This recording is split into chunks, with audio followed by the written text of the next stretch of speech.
All right, welcome back to Matter of Fact. Today's Saturday. Was it the 7th? Man, Red Zone is almost here. I know, Austin, you don't be watching Red Zone like that, huh? When's your I mean, team I play? watch it. Yeah, Like I watch it. I watch it. 4:30? Yeah. So I watch it at 1 o'clock. But yeah, once my team plays, that's the only thing that's going on in the world. So Nah, I feel that. So we're going to give a preview of all the games. We're going to touch on who we think is going to win. So kind of like a pick'em situation, some interesting betting information, and of course, fantasy. We're going to touch on all of that, and we're going to start with Steelers Falcons in Atlanta, Mercedes Benz. yes, sir. What do you think about this game? This is actually going to be an interesting game since Russ is like Agreed. trying to play or whatever. So Justin Fields might get to start. Justin Fields is a sneaky fantasy football play, kind of. If I don't know if anybody needs a quarterback already, but yeah. So that's going to be an interesting game. Obviously, Arthur Smith going back to Atlanta with the revamped offense. This is a low scoring game that I'm looking forward to watching. Like I'm actually interested in how boring and how hilarious this game is going to be. Nah, I feel that. And so I've seen a lot on social media about, see, this is why college football is better. To me, if you think college football is better, fair play. Can we please not That's compare? We don't need to compare I any of get that, that, but man. Let's listen, enjoy what we talk NFL football here. listen, bro. Let me finish. There's a point to everything I say, bro. It's the defense. They like that it's more high scoring and whatnot. I'm going to what you're saying. I'd be interested in the defense. What was that one Super Bowl that people didn't like and it was super defensive, but it was like, damn, this is a I think good you're talking about first. the Pats and Rams. Nah, I'm not talking about. Actually, you know what I'm talking about? I'm talking about the first quarter of this past Super Bowl that people thought was boring at first. And I was like, man, this is like a defensive masterclass right now. And yeah, I'm interested to see how this works. I feel like the NFL, they tend to do things like this where it's like somebody goes here, so we're going to put you against them week one. They just did it with the Packers and the Eagles, I feel like, because it's kind of funny. We were talking off stream about the Josh Jacob comments regarding Saquon, and they both did their thing. So in terms of this one, yeah, I think it's going to be low scoring. I wouldn't bet the over under on this one though. I'm not going to lie. I feel like some funky stuff could happen. But I think it's going to be real interesting to see if Russell Wilson plays or if Justin Field plays. I'm really interested to see if Kyle Pitts and Drake London can be used at their ceiling, and we could finally see a breakout fantasy season from them. So there's a lot to look forward to in this super defensive battle. Yeah. Who do you have winning? Who I have winning? I mean, I can see Pittsburgh pulling this one out and like a classic Pittsburgh Steelers football game. I mean, this has Mike Tomlin's defense written all over it.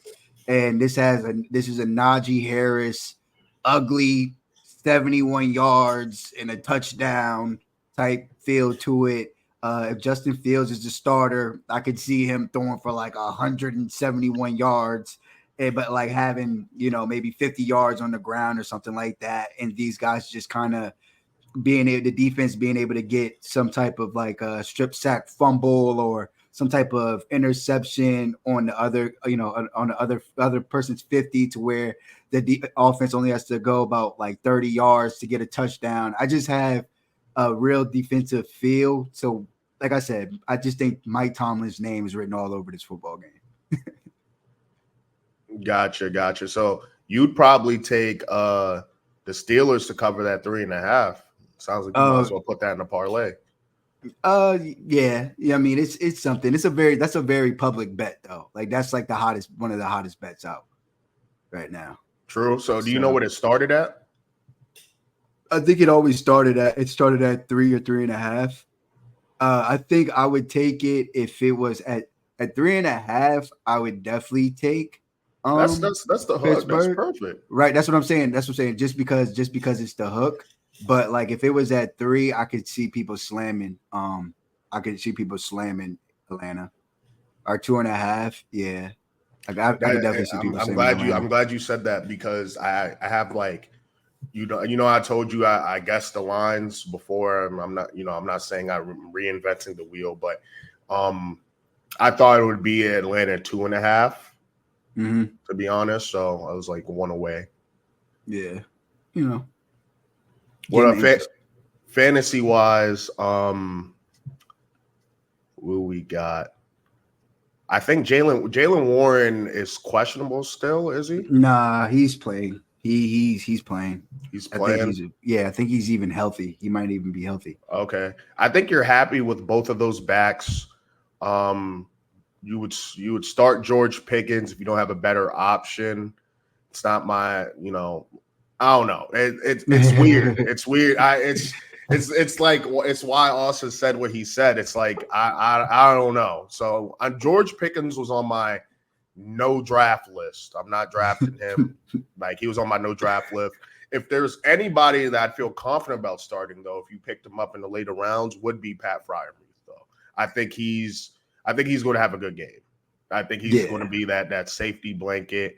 Roman Wilson, he's a rookie, and then they don't really have much other weapons besides those backs. So the backs and the tight end, that's all I'd start on the Steelers. Yeah. I mean, yeah, someone's going to score a touchdown. I promise. I just don't know who, and it's probably not going to be a lot. Right. It's a low. Oh, and if you have any of these defenses, this is why I took Falcons defense, and I think our league, because I'm like, whoever you have back there, I don't know. I feel like there's going to be like some weird pick six or blocked field goal, blocked punt. Some weird shit's going to happen, bro. So I'm just hoping I'm on the right side of it, and it's Atlanta doing that shit. But in terms of Atlanta, I don't know how you feel about starting Kirk Cousins. No, I mean, I don't think you have to start him yet. I don't think he's starting for anybody yet. If he's even if he's rostered, so I don't necessarily think you need to concern yourself with worried about QB1 right now. Just start the guy you drafted to start for your team, which is Bijan, of course. And then, how do you feel about Tyler Algier, though? It's not Arthur Smith where he hates fantasy football. So, and all reliable Tyler Algier, it sounds like they're going to be using Bijan a lot more in the offense this year. I think Tyler's just a stash right now. Again, it's week 1. We don't know anything. We don't know. We have no data. So right now, it's wait and see with Tyler Algier. But he is a good. Which is why a lot of people, I don't know, in any of your leagues, if anybody started Xavier Worthy went off on a lot of benches. Right. And again, we mentioned that it's if you have him, you probably wanted to start him just because it was just going to be fun to be able to root for him as a fantasy football player on your team as an owner. But again, yeah, hopefully he wasn't on your bench for that show because he did put on a show. And most likely he was. Most likely he's probably not going to be there again. So that's cool. They added Darnell Mooney. You're starting Drake London. Wherever you got Drake London, you're probably starting him at least at the flex. Darnell Mooney, big fan of his.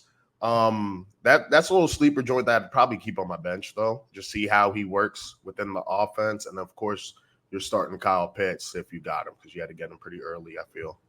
Right. And I hope Kyle Pitts doesn't put y'all through the hell he's put his owners through the past 2 years.